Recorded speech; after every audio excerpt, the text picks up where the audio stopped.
10 के 10 block with IGNOU साथ में रखते हुए कंप्लीट हो गया है और ये to the level of D++B है, उससे नीचे का लेवल नहीं है। क्योंकि हमने सारी कर ली पर अभी भी क्वेश्चन अटेम्प्ट नहीं हुआ। सिर्फ इनमें से काफी सारा कंटेंट हमने इग्नू से भी उठाया, तो हमने क्या किया, जो भी बेस्ट कंटेंट इग्नू में था और जो बेस्ट कंटेंट एनआईएस में था, जो बेस्ट कंटेंट इग्नू में था वो पढ़ा दिया और जो एनआईएस में था वो पढ़ा दिया, तो आपके पास एक बेहतरीन कंटेंट तैयार हो गया। हेलो दोस्तों, कैसे हैं आप सब? मेरा नाम है हिमांशु सांगवान। आज हम बात करने वाले हैं कि भाई एज अ स्टूडेंट जब हम D++PRT की तैयारी करने चलते हैं तो हमें दिखता है कि जो पेडागोजी है वो 50% ऑफ आर एग्जाम है, मतलब कि 100 मार्क्स का है, जिसकी वजह से पार्ट बी पे हमारा फोकस और भी बढ़ जाता है। फिर हम देखते हैं कि भाई हम किसकी क्लासेस ले लें, किसका कोर्स ले लें, किसकी वीडियो देख लें। हम उसी चहल पहल में किसी का कोर्स या फिर किसी की क्लासेस ले लेते हैं। उसके बाद हम 4-5 महीने अपना उसमें टाइम इन्वेस्ट करते हैं।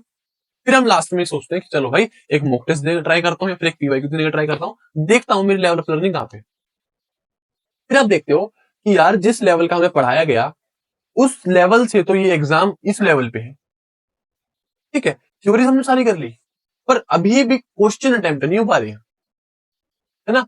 यही सेम चीज आप लोगों में से काफी सारे लोग महसूस कर रहे होंगे और मैंने भी अपने टाइम पे महसूस करी। देखो, अगर हो सके तो एनआईएस खुद से ही पढ़ने का ट्राई करो, पर क्योंकि वो किताब बहुत ही बोरिंग है, उसमें बस ब्लैक एंड व्हाइट पेज है, पिक्चर्स तो है ही नहीं, बस पढ़ते जाना है, पढ़ते जाना है, जिसकी वजह से वो बहुत ही बोरिंग हो जाती है और पढ़ी भी नहीं जाती। क्योंकि 10 किताबें हैं, 10 किताबों में भी हर में कम से कम 3 ब्लॉक है, तो अगर मैं मान के लो 30 ब्लॉक तो वैसे ही हो गए, और 30 ब्लॉक के अंदर भी हर एक ब्लॉक के अंदर कहीं ना कहीं चैप्टर 4-5 है।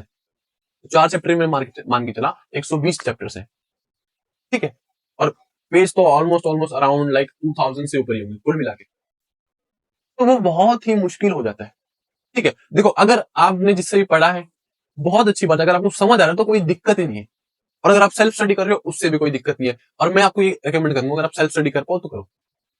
पर क्योंकि पार्ट बी का जो कंटेंट है वो इतना फैला हुआ है कि आपको फिगर आउट करने में टाइम लग जाएगा कि भाई मैं क्या पढ़ूं और क्या ना पढ़ूं। ये सेम प्रॉब्लम महसूस करते हुए हमने, आपको याद होगा कि कुछ दिन पहले क्लासेस स्टार्ट करी थी और उसके कुछ दिन पहले ही 100 क्लासेस कंप्लीट हो चुकी है।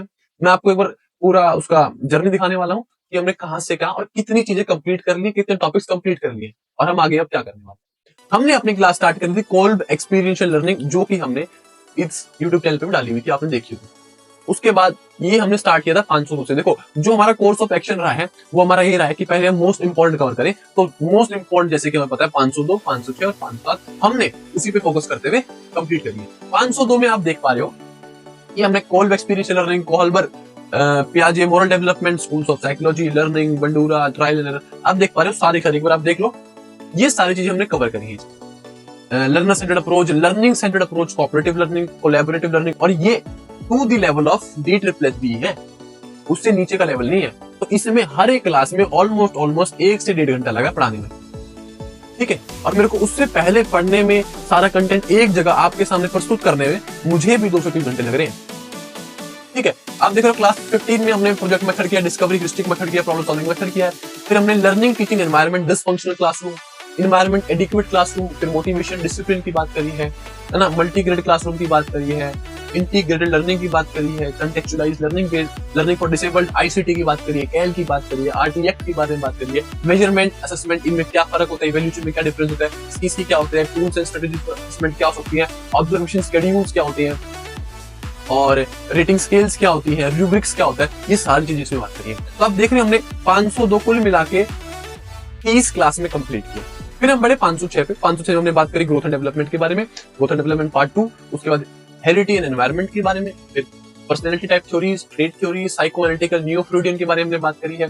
नियो फ्रूडियन में हमने बात करी है एल्फ्रेड एडलर के बारे में, जिसके काफी सारे सवाल 2019 PYQ में थी। ह्यूमनिस्टिक अप्रोच के बारे में बात करी है, मोटिवेशन, एटीट्यूड, और देखो ये सारे इसमें ना एनआईएस कंप्लीट, एनआईएस ही नहीं सिर्फ, इनमें से काफी सारा कंटेंट हमने इग्नू से भी उठाया। तो हमने क्या किया, जो भी बेस्ट कंटेंट इग्नू में था और जो बेस्ट कंटेंट एनआईएस में था, जो बेस्ट कंटेंट इग्नू में था वो पढ़ा दिया और जो एनआईएस में था वो पढ़ा दिया, तो आपके पास एक बेहतरीन कंटेंट तैयार हो गया। ठीक है। असेसमेंट ऑफ पर्सनैलिटीज करी है, उसमें हमने काफी सारी चीजें देखी है, inclusive education, student education, adaptive skills, gender issues in education और एम्पावरमेंट एंड चाइल्ड राइट्स। यही 506 हमने कुल मिला के 16 क्लास में कंप्लीट किया। उसके बाद हम चलते हैं 507 में, जो कम्युनिटी एलिमेंट्री एजुकेशन है, जो कि थोड़ा सा हल्का है, ठीक है। तो उसमें हमने कहीं ना कहीं 11 क्लासेस में 47 से स्टार्ट किया, 57 पे हमने कंप्लीट कर लिया। टॉपिक्स आप देख सकते हो, इसमें हमने एक एक चैप्टर और एक एक लाइन को कवर किया, हमने एक लाइन भी नहीं छोड़ी है, ठीक है। और बाइलिंगुअल है, हिंदी और इंग्लिश। 503 में हमने कवर किया learning languages at elementary level, ये आप देख सकते हो, language and Indian languages, languages learning and teaching, reading writing literature, lesson plan और एजुकेशनल मटेरियल्स। ये है इंग्लिश की किताब, या फिर लैंग्वेज ही हम कह सकते हैं, ठीक है। कैसे में रीडिंग करनी चाहिए, कैसे राइटिंग, ठीक है। और राइटिंग एट पैराग्राफ लेवल क्या होता है, राइटिंग एट वर्ड लेवल क्या होता है, राइटिंग एट सेंटेंस लेवल क्या होता है, सारी चीजें बात। 504 जो कि मैथमेटिक्स था, इसमें हमने इन सब के बारे में बात करी, लर्निंग मैथमेटिक्स, आइकॉन के बारे में बात करिए, 5 E's के बारे में बात करिए, एनालिटिक और सिंथेटिक मॉडल के बारे में बात करी है, number, shapes, measures, data, algebra के बारे में बात करिए। आपको याद होगा पिछले साल 2022 में एक मीन मीडियन मोड का फॉर्मूला निकालने का 2022 के पेपर में मारा, याद आया, वो हमने इसमें डिस्कस किया, ठीक है। फिर हम 505 पे आते हैं, जो कि इन्वायरमेंटल स्टडीज की थी। इसमें डिफरेंट रिसोर्सेज के बारे में बात करिए, ईवीएस पढ़ाती क्यों है, ईवीएस किन 3 सब्जेक्ट्स का एक जोड़ होता है, किन किन का होता है भाई, science, social science, environmental education, इसके बारे में बात करी है। उसके बाद हमने देखा है कि ईवीएस में हम कैसे असेसमेंट करा सकते हैं, ठीक है। उसके बाद हम आते हैं 509 पे, जो सोशल साइंस के रिलेटेड है। सोशल साइंस से हमने बात करी है भाई, सोशल साइंस का नेचर क्या है, किन सब्जेक्ट से मिलकर सोशल साइंस बनता है, सोशल साइंस का पुराना नाम क्या था, पॉलिटिकल जो हम पॉलिटिक्स बोलते हैं उसका नया नाम क्या है, सोशल एंड पॉलिटिकल लाइफ रखा कब गया था, किसने रखा था, टीबीसी ने रखा था, कौन से साल में रखा था, है ना।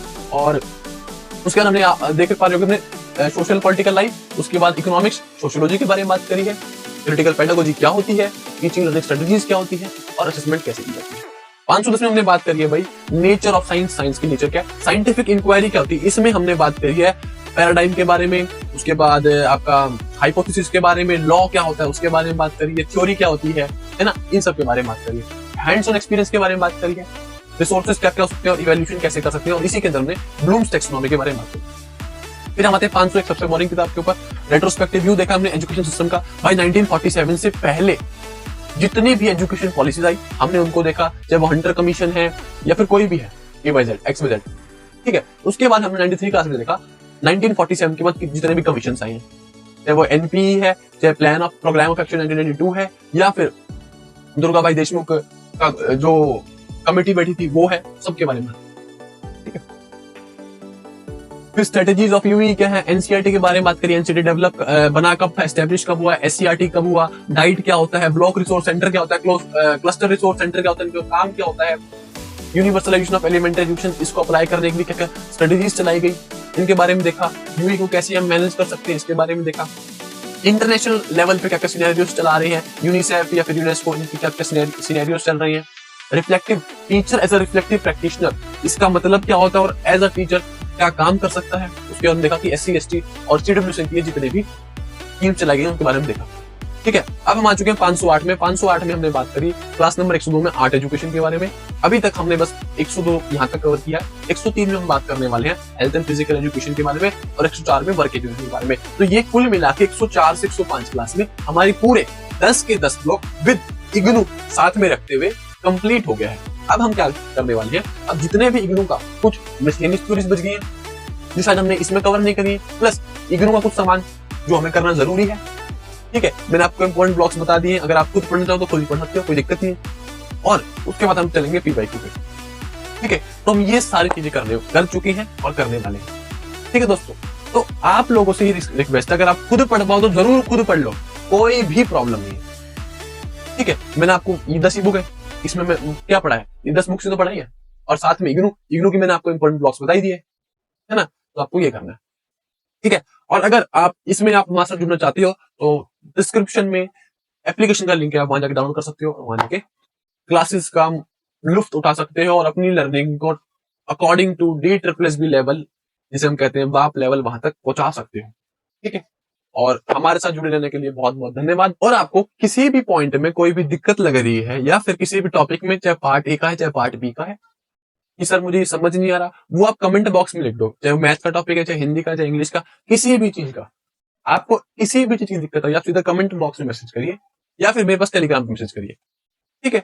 तो उसके लिए आपके पास एक वीडियो मस्त सी, जिसमें एक ही क्लास में सारी चीज कवर हो जाएगी, वो आ जाएगी आपके पास, और पीवाईक्यू हम प्रैक्टिस करेंगे आपके साथ, ठीक है दोस्तों। आपसे मिलते हैं अगली वीडियो में, तब तक के लिए जय हिंद, वंदे मातरम, राम राम सभी को।